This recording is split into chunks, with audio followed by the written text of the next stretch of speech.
Ayan mga kalapatids, magandang araw po sa inyong lahat. Andito na naman tayo sa 18-mile road training natin mga kalapatids. Ayan yung mga ibon natin. So kaninang maga mga kalapatids, habang madalim pa, nagbasket ako. Lately ganun ginagawa natin dahil sa gabi medyo mainit pagka nagbasket tayo. And then ang araw mga kalapatids lumulubog mga 8-9 na ng gabi. So hindi na siya anong pangalan nito? Hindi na siya ganun kaaga para magbasket pa. Kaya mas sinaagahan ko na lang yung paggising mga kalapatids 4:30. And then by 5 huhulihin ko na yung mga ibon ko dahil medyo madilim pa. And then 5:30 alis ako ng bahay para magmaneho mga kalapatids papunta nga dito. So yun yung daily routine natin lately para makapag-training tayo. And ngayong araw mga kalapatids, dito ulit tayo sa 18 miles, second training natin dito. So pangalawang beses pa lang natin dito. Kahapon mga kalapatids, doon sa upload ko na video, sabi ko ata kulang ako ng 2 or so. Pero kanina mga kalapatids nang nagbasket ako, siguro may umuwi kahapon ng late na pagkaalis ko dun sa loft, or nagkamali lang ako ng bilang. Kasi kanina mga kalapatids, bali 64 itong mga ibon na naibasket ko. So kulang lang ako ng isa or maybe more.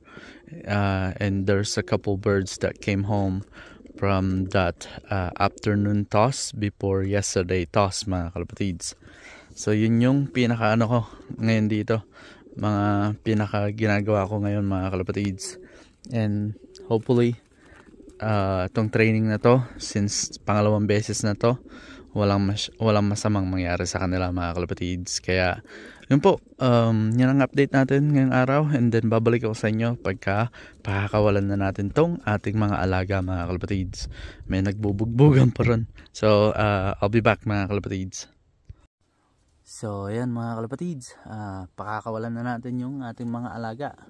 And like what I said, hopefully walang masamang mangyari sa kanila on the way home.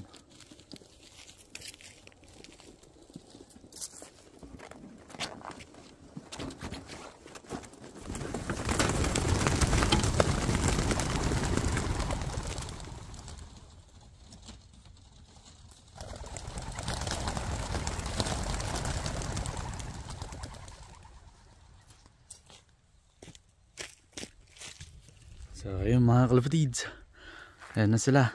Ayun, let's see kung iikot sila mga kalapatids. Dito sila sa gawi dito. Ayan, lalabas sila dito. Oop, never mind, niloloko ko na itong mga to. Ayan, let's see kung ipapakita. Ayun, andito sila mga kalapatids. Ayun o, zoom natin. Ayun, ayan sila mga kalapatids. Mukhang hindi na iikot o iikot. Ano ba? Ayan, gumawi sila rito ulit. Ngayon, ayun, andito pa rin sila. Ayan mga kalapatids, wala akong masabi. Pero since na lahat nakalabas mga kalapatids, this time make sure ko na lahat sila is nakalabas, walang nahuli. So ayun, bumalik sila rito. Saan na sila? Natakpan ata na itong puno. Nawala na. Nawala na yung mga ibon natin mga kalapatids. Hindi ko na alam kung saan nagpunta.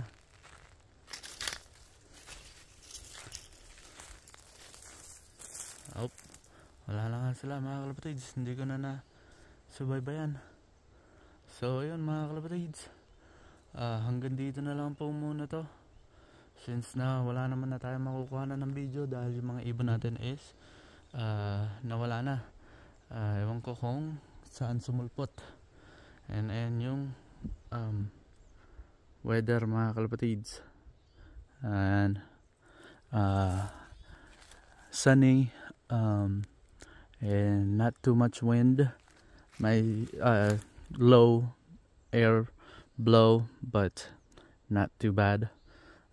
That's actually good, and I will update you guys later when I get home.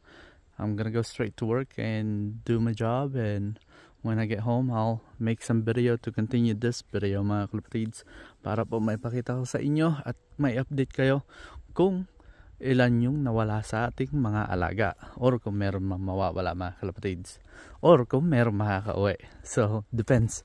So yun mga kalapatids, balik po ako sa inyo mamaya. Kakarga ko na to sa sasakyan at para matapos na yung training natin dito at makapunta na tayo sa trabaho mga kalapatids. So yun po, hanggang dito na lang po muna to. Nanyo mga kalapatids, ang daming deer. Meron doon yung mag-iina, 3, and then doon mga kalapatids, ayun, napakarami nila ron, sanctuary. So yun sila mga kalapatids, ang lupit. Tapos ayun lang yung bahay, mayroong bahay dito mga kalapatids, and then ayun yung bundok, pero ayun yung bahay, and then ayun yung mga deer, dami. Tapos meron pa rito, nasa na, ayun yung 3 nakakasama ron. Ayun mga kalapatids, ayan ang morning natin, napakaganda. Ayan mga kalapatids, and hapon na naman dito sa amin mga kalapatids. Actually gabi na, 6 PM na, alas 6 na ng gabi dito sa amin mga kalapatids. Direct pa rin ang araw, pero ito ang bad news mga kalapatids. May usok, hindi na makita yung town, hindi na makita yung lugar, yung pinaka town namin dito mga kalapatids. Yung mga bahay-bahay doon, natatabunan na rin ng usok, pero ito hindi nakita. Dito sa above ko, blue sky, and then itong bundok na to, makita naman po medyo hazy, mausok, and ganun din mga kalapatids. Then dito yung young bird loft natin. Yung young bird loft natin mga kalapatids, I think short na naman tayo ng isa ngayong araw, pero at least second toss na natin doon sa 18 miles na yon mga kalapatids bago dumating tong usok na to. Kaya no problem tayo dyan, at least nakapaghanda na tayo doon sa usok, and hopefully next time na mag clear is makakapag training pa ulit tayo para mas ready sila sa lugar na to mga kalapatids. And then after that, hopefully sunod-sunod na para tuloy-tuloy na rin yung training natin and makapag karera na tayo soon mga kalapatids. We're hoping by second week of September is makapag-umpisa na rin kami ng karera. Kaya yun mga kalapatids, yun lang po ang update. Yun yung breeders loft natin. Maraming salamat po ulit sa inyong walang sawang suporta. Shout out po ulit sa inyong lahat, at shout out Team Yahoo.